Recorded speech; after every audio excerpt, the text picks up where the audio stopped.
1 year to the moment of the anniversary, Topeka police officers and loved ones gather to honor two of their brothers killed in the line of duty. Good evening, I'm Ralph Hipp. And I'm Melissa Bruder. It happened in a matter of seconds, leaving a lasting impact on our community. Just after 6 o'clock in the evening, 1 year ago tonight, Topeka Police Corporal David Gogian and Officer Jeff Atherley were shot and killed in the line of duty. They'd been responding to a call to check out people in a suspicious car parked outside the Dillon store at Huntoon and Lane. Authorities say backseat passenger David Tiscareño came out of the car firing here. An all-night standoff ended with authorities shooting and killing him about 12 hours later. Tonight, fellow officers and loved ones are marking the anniversary with a vigil at Topeka's Law Enforcement Center. That is where we find 13's Justin Surensey live tonight. Justin? Yes, Melissa, as you can imagine, a large amount of people have been affected by the tragedies which struck the capital city a year ago tonight. Many of them have chosen to line up in front of the Law Enforcement Center by the memorial wall to pay tribute and homage to the lives of Corporal David Gogian and Officer Jeff Atherley. As you can see, they're gathering right now. A candlelight vigil is expected to take place at 6 o'clock tonight. Now, that time is significant because it was within the 6 o'clock hour a year ago that both Officer Jeff Atherley and Corporal David Gogian lost their lives in the line of duty. Organizers chose this time because of that significance. The event is put on by the Fraternal Order of Police along with the Topeka Police Department, and after the vigil we'll have the people that have gathered here invited inside to comfort the family and friends. And the family of David Gogian and Jeff Atherley have chosen to remain private, and the media outlets here are respecting that. We'll have a full recap of tonight's events here at the Law Enforcement Center tonight at 10. All right, Justin Surensey at the Law Enforcement Center, thank you so much for sharing that part of the story with us. It is understandably an emotional day for the Gogian and Atherley families, but Jeff's parents, Steve Atherley and Susan Bernhardt, graciously took time to share how they keep their son's memory alive. You never forget that night. Steve Atherley remembers clearly the last conversation with his son, Jeff. Jeff had dropped off his son, Logan, before heading to his shift at the Topeka Police Department, December 16, 2012. Gave each other a hug, and I'd always say, be careful out there. And that was it. Fully expected him to come up the stairs later that evening. Instead, it was 3 officers and a chaplain. And I knew. Jeff's mom, Susan Barnhart, says the memories of that night are still too painful. It was just in total shock. In the years since Jeff and Corporal David Gogian were killed in the line of duty, both Susan and Steve say they've been embraced by the law enforcement community and the community at large, as well as their workplaces. Steve teaches at Highland Park High School, Susan at Overbrook in the Santa Fe Trail District. I really, really do want to thank everyone in Topeka for their support, kindness, prayers. Susan says she is moving forward by giving back to the community, including advocating for organ donation. Their story is included in the Midwest Transplant Network's 2014 calendar. In death, she says, her son gave the gift of life. It's really a comfort to me, and helping, the lives of others. I think it's so very important, and that's great. Very proud of Jeff's decision. Steve finds comfort in the memories people have shared of Jeff. How patient he was, how kind he was. He'd go out of his way to help them out. They are stories, he says, he will share with Jeff's son Logan and stepson Eric so they can learn what he has. Probably most fathers couldn't say that their son is their role model, but he's certainly mine. We did reach out to the Gogian family as well through the Topeka Police Department, and we're told they preferred to remain private today, and we absolutely respect their wishes. Among the unsung heroes of that night are the dispatchers who played a crucial role in directing and coordinating the response from their radios at the Law Enforcement Center. Every day, okay, we got fire and police and everybody en route out there. You can expect 1,000 calls We'll get somebody on out there, okay? to come through Shawnee County's Emergency Dispatch Center. The PD's advising it's going to be just south. But the call just after 6 p.m., December 16th, 2012, it was a low-key day. Changed everything. What I heard was shots fired, officer down. Sarah Roberts was the supervisor that night. You had that split second of, what? And then it's go mode. Fellow supervisor Melanie Bergers got a call at home. Like so many of her colleagues, she headed to work to see what she could do. It was organized chaos. In this place where all those calls forged trusting bonds, there was no time to ponder the fate of the voices on the other end of the line. We still had a job to do, and nobody was able to pause or take a moment out. Just all throughout the night, it just got more hectic. Typing as fast as I could type, listening as best I could ever listen in my life. More channels needed to be monitored, more people needed to be somewhere. And in the midst of an all-night search and standoff with the suspect, the usual calls continued. Things still go on. People still have domestics. People still get in accidents. People still need medical help. So you still have to put that aside and get help for everybody else. Law enforcement personnel have commended the emergency communications staff for its work that night. A year removed, both Roberts and Bergers say it has strengthened their commitment to do their best every single call. It can happen at any moment. They were going to a call that we dispatch all the time. Every morning when I drive in, I drive past the memorial in the front, and I see all the names on there, including Dave and Jeff. And so it's a reminder, do everything you can to make sure that these guys are okay. At the end of the day, it's family. I mean, you are making sure that you get them home and get them home to their families at night. In the aftermath, the dispatchers received a care package from a Louisiana agency that had lost 2 officers. They never forgot that kindness and continue to pay it forward.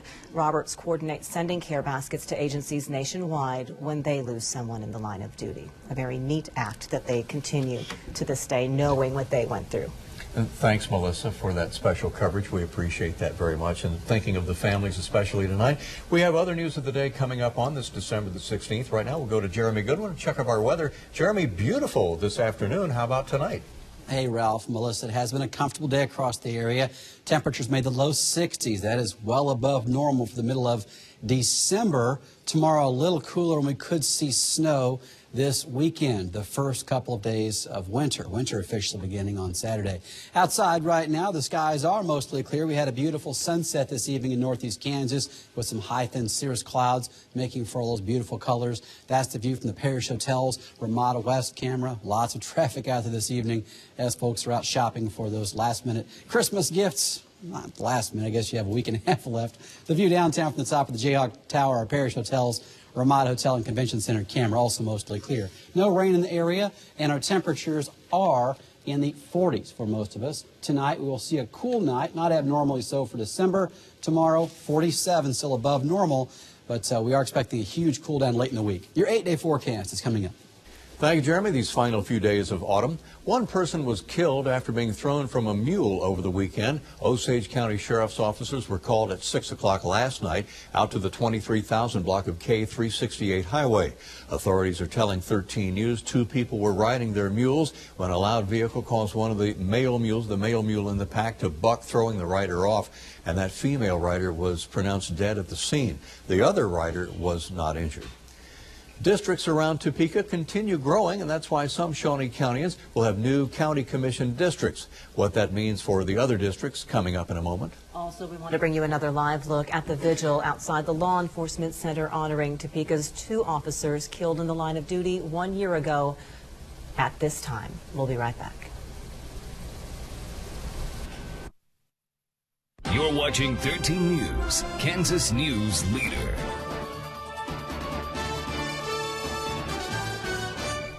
An investigation of an armed robbery led to a police chase early today. Just after midnight, police officers spotted a Buick near 6th and Summit in Topeka that was allegedly used in an earlier armed robbery of a person at the Regency Inn. That's at 38th and South Topeka Boulevard.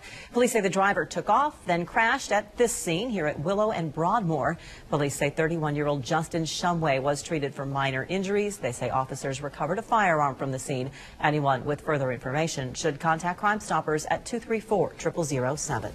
More than 12,000 Shawnee County residents could end up in new county commission districts.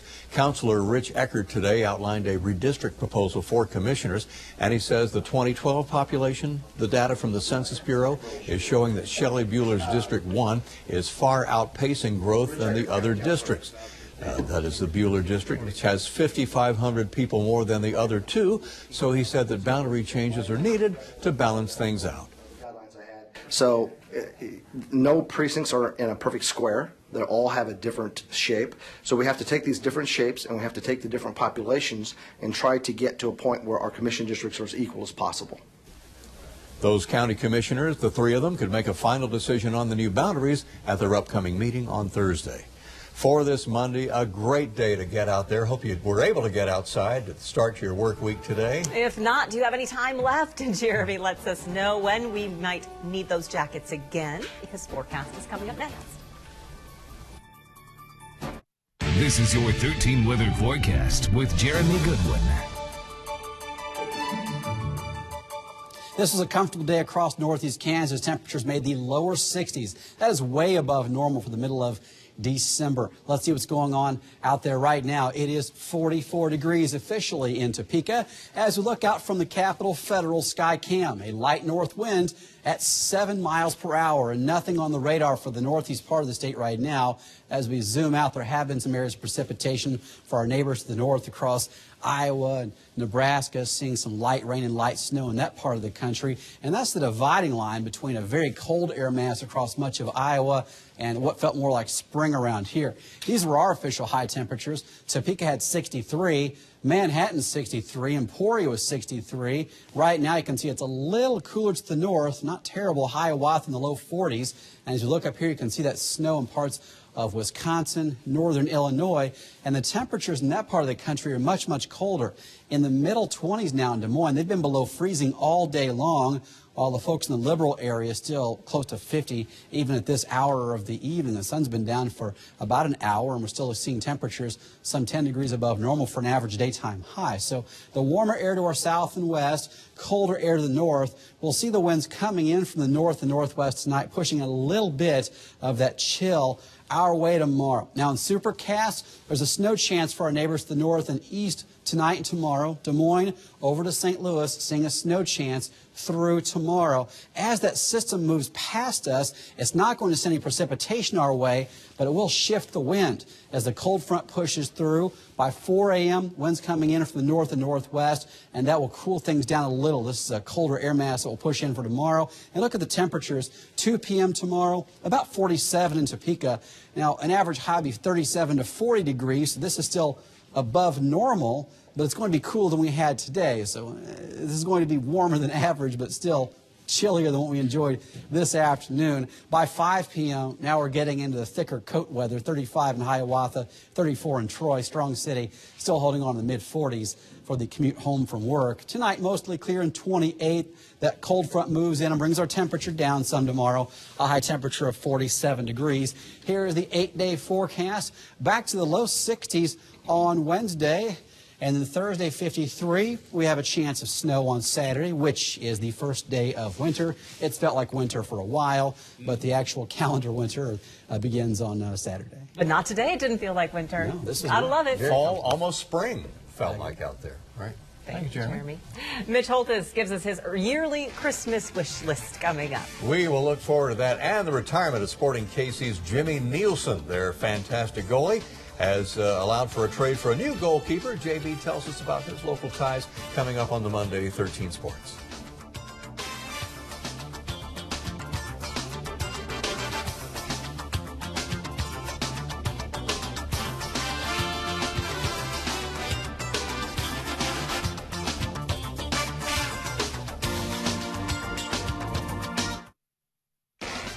Sports with JB Bowersfield. Hey everybody, the Chiefs became playoff bound after the win in Oakland on Sunday. Maybe, just maybe, Mitch Holthus will get his wish that's been on his list since 1994.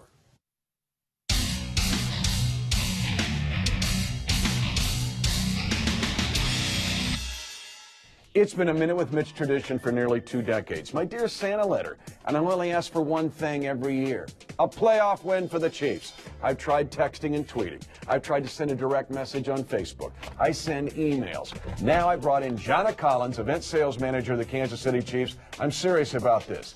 Would you please hand deliver this to Santa? I want a playoff win. Mitch, attitude is everything. You have to be grateful. All right, okay. And we play Indy this week. We'll probably see them in the playoffs.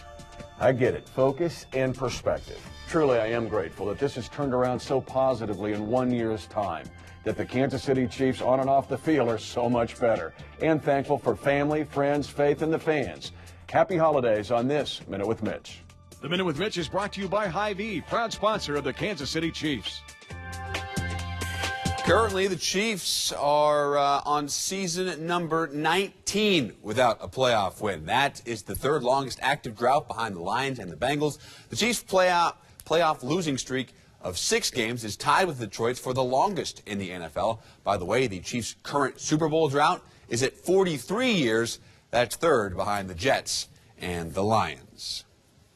Despite taking its third loss of the season last Tuesday, Kansas stayed in the top 20 in the new AP poll. The Jayhawks dropped from 13th to 18th after losing to Florida and beating New Mexico last week. Wichita State moves up a spot to number 11 after going to 10-0 for the first time in school history. Oklahoma State is the highest-ranked Big 12 team at number 7, as Iowa State is 1 spot ahead of the Jayhawks.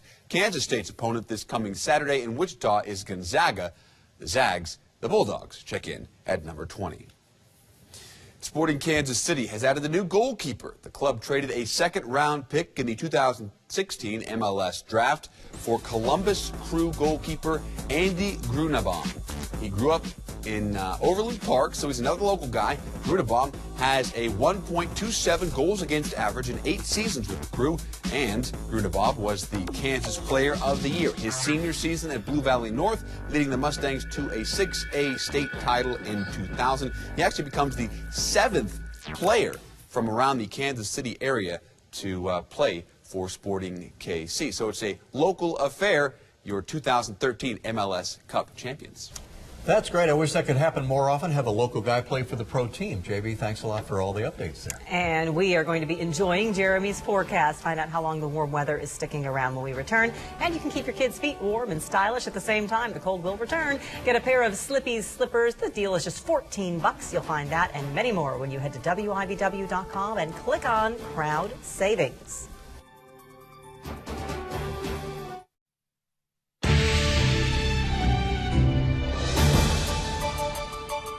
Our temperatures made the lower 60s in northeast Kansas today. Tomorrow, a big cool down, but still above normal for this time of the year. Outside, here's a live view from Manhattan, our Flint Hills Discovery Center view, and the skies are clear. No rain chance tonight at all. Tomorrow, a little cooler, highs in the upper 40s as the Oak Ridge boys come to T-Pack. 62 is Sunshine Wednesday.